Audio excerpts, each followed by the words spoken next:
by Wolf Enterprises, and Harry joining the show now on this Wednesday morning, December 1st. Harry, the year just keeps rolling along, rolling by. I know that you said you weren't feeling the greatest the past few days, but you're feeling better today. Great to have you on the show, my friend. You know what? It's great to be on the in the show, and I remember or took notice when you said December the 1st.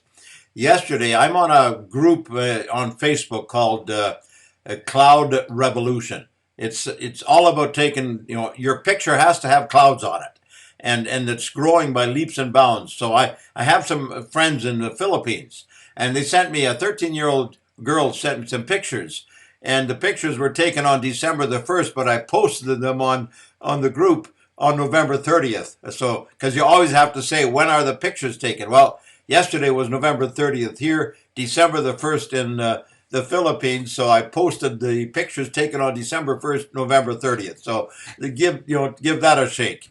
But nevertheless, it's great to be back, and this show and your show and the entire network is going to just continue to grow, and that's awesome.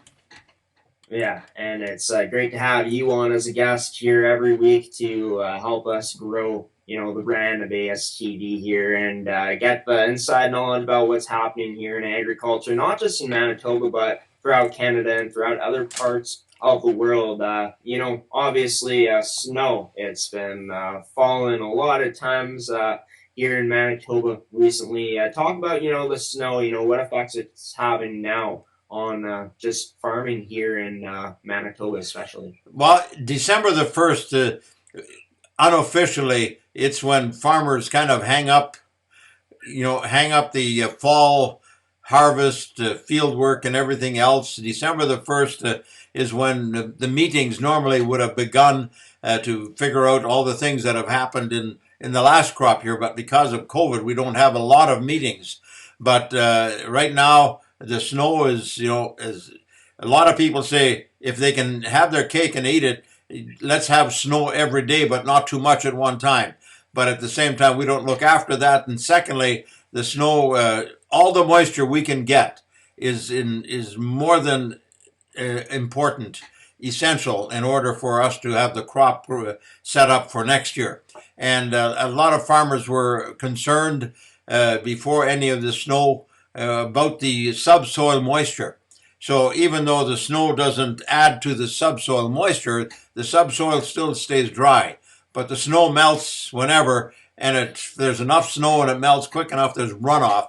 And it's the runoff that we want for the potato irrigation storages above ground. Those are water storages. And then we need all the streams and the water ponds, the dugouts that we have, and so many of them were empty. You have cattle out in the pasture, and you have a dugout. Well, if there's no water in a dugout, they have to truck it in, and that's been a challenge as well. So, yeah, bring on the snow as much as we can. And most farmers, or a lot of farmers, have snow machines, and so not only do they want snow to put moisture in the soil, they want snow so they can drive their snow machines, just like people in the city as well. Yeah, for sure. And like you said, the more moisture we get, the more it's going to help out, especially potato farmers. And yeah, going to be interesting to see how much snow we get here in December. Most likely going to be quite a bit more. But talking about something that you want to start off the show with, we did start off with talking about the snow, but talking about cropping rotations. What exactly is that? Dive into what exactly that is, why it's so huge right now. Cropping rotations is a very essential practice that all the farmers practice. Cropping rotations is exactly that, rotating, and it's not good for weeds and for chemical products to work properly. You need to rotate. Ideally, every field should have a different crop on it 3 years in a row. We call that a 3 year rotation. So just take my brother for an example. Him and his son Jonathan, Jack is his name. They farm, about 15 or 1,700 acres, and they basically grow three crops: canola, soybeans, and wheat. And so So that means that they rotate those fields, those crops 3 times in a row. So right now, because of crop prices, uh, there's a WhatsApp group called Canadian Agriculture, and the host, Louise, asked the question, what about your crop rotations for next year? Well, we're only in December the 1st, but most of the farmers have made their cropping plans for 2022 based on what they grew in 2021. They usually have what we call some swing land, right? They can, if there's a new crop that comes on and it looks more promising than something else, well, they'll try a different crop on that swing land. In a lot of cases, it's like a quarter section, which is 160 acres. They'll say, I have this quarter section. I'm going to try something new in that quarter section. And so crop rotation, I know my father, when we started to farm, I mean, he made it so sure that we would never grow the same crop back to back. Some do it given that 2 years, but ideally we should be looking at 3 years. Yeah, and interesting to learn that. Thanks for filling us in on the knowledge of crop and rotations, just how essential it is, of course, to farmers everywhere. Talking about one more thing before we dive into some gruesome stories, as you were talking about with the animals. Talking about the outbreak of the African swine fever in Germany. Very dreaded disease. When African swine fever hits a country like Germany or Canada, then the borders automatically get shut for 30 days. Nothing can come in or out as far as any any hogs are concerned, or even pork. So it's devastating to the industry in Germany, and they've had an outbreak before, which has devastated their industry, and they had to move things around. But what happened? What happened this last week? A farmer went shooting boars, wild boar in Poland, and the wild boar is the biggest carrier of African swine fever. He went to Poland from Germany, wild boar hunting, came back and brought African swine fever into his barn. And when you have African swine fever, you have to basically euthanize or bring to market. See, African swine fever doesn't affect the pork; it just affects the pig itself, but it doesn't affect the meat. So there's no health danger for human consumption. But in that case, you've got to liquidate all your pigs, kill off the weanlings, and so that you can totally clean out that barn and have it tested later on to see if there's any African swine fever before you put any other pigs in. So basically, you've shut out your own business by 6 months, and that's devastating. And right now in Canada, probably every pig, pork, hog meeting that we have, they talk about African swine fever and to make sure that we keep it out. And then there's also those discussions, what do we do when we get it in Canada? So US, Mexico, and Canada, in North America, we do not have African swine fever, knock on wood, as we speak. But it's been, Haiti has it, and Dominican Republic has it, and now Germany has it again.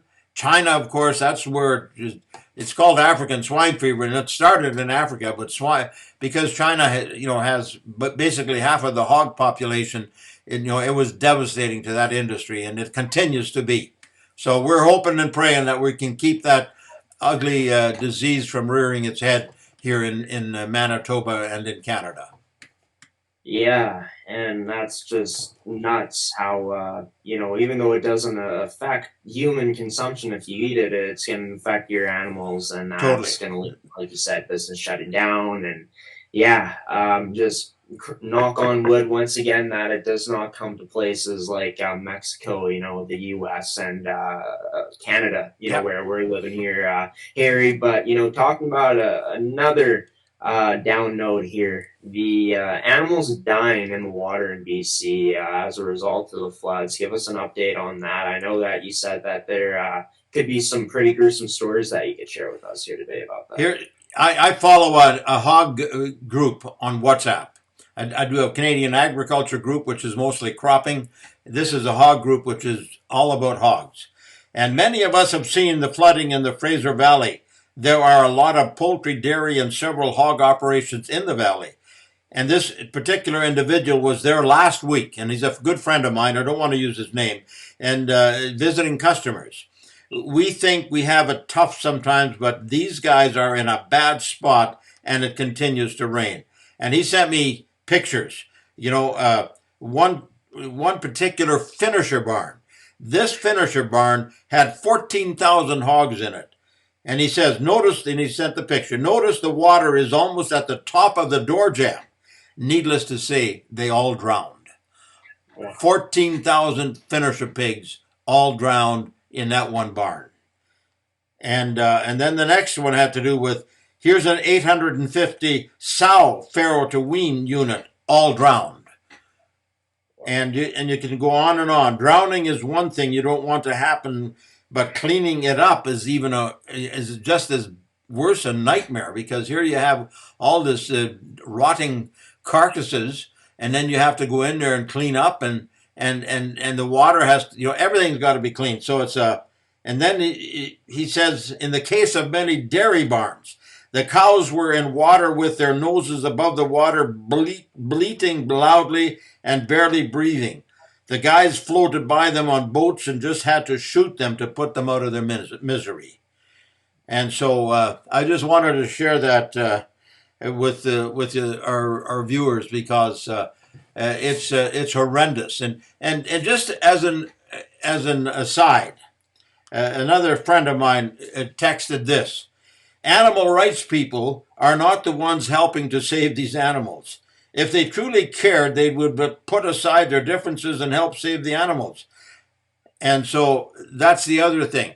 PETA, protection of animals, and they tell farmers how badly they treat their animals. And here the animals are being treated this way by nature. Not one animal activist person raised one finger to help one animal get to safe place in water. So that's really hypocritical, and in my opinion, tells the story that their whole idea of trying to protect the animals is a farce. It's a much bigger issue. So first and foremost, my heart goes to those farmers and people in those communities. And secondly, animals are animals, and they had to suffer, but at least they put them out of their misery quickly. Yeah, and two things on that. What you just said there here is just, like you said, devastating.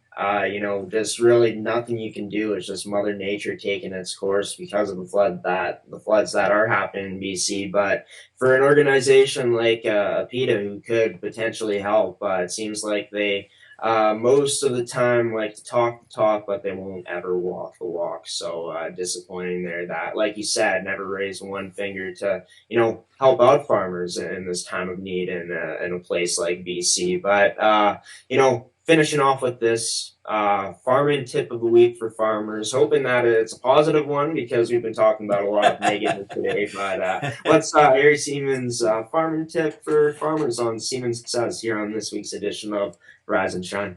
Well, it often I've been thinking more and more about the farming tips, and more and more I want to use them also to educate our viewers, because we have a lot of non-farmers that are viewing this. But at the same time, I reminded by my brother, they've incorporated their farm. So on November 26th was his 84th birthday, and he's still farming full time. And he was going to go to Altona because he had to take care of some loose ends at the year end of their farming corporation, because they needed to make, if you're going to buy something, then you buy it before year end so you can use it as a tax deduction on the previous year, right? You try to, if your income becomes too high, you try to forward sell into the next year, but you try to make some expenses. So my tip of today is, when farmers, December 31st is the end of the calendar year. Many farmers at that point come to an end with their business year as well. So when you're going out and making expenses, make sure number one, you can afford what you're buying. Number two, don't just buy it for the sake of the expense and find out later on you may not have needed it. It's happened. And but at the same time, I don't want to make it sound as a negative because it's really a positive tool that farmers can use. But at the same time, I just wanted to make sure others would understand. So thanks again, and for that, I'm just going to say, and that's Siemens says somewhere, sometime, somehow, I will see you again. Yeah, for sure, Harry. And you talk about how there's a lot of our viewers are non-farmers. It's funny me asking the questions. I've never farmed a day in my life, so always great to have you on the show here on your segment, the Farm Report, to talk about the things, the big stories that need to be have light shed on them here in agriculture, not only in Manitoba but in Canada and the rest of the world as well. Harry Siemens here on this edition this week on the Farm Report. Harry, we'll see you again next week here on the report. I Until look then, forward to it. stay safe and have a good one, my friend.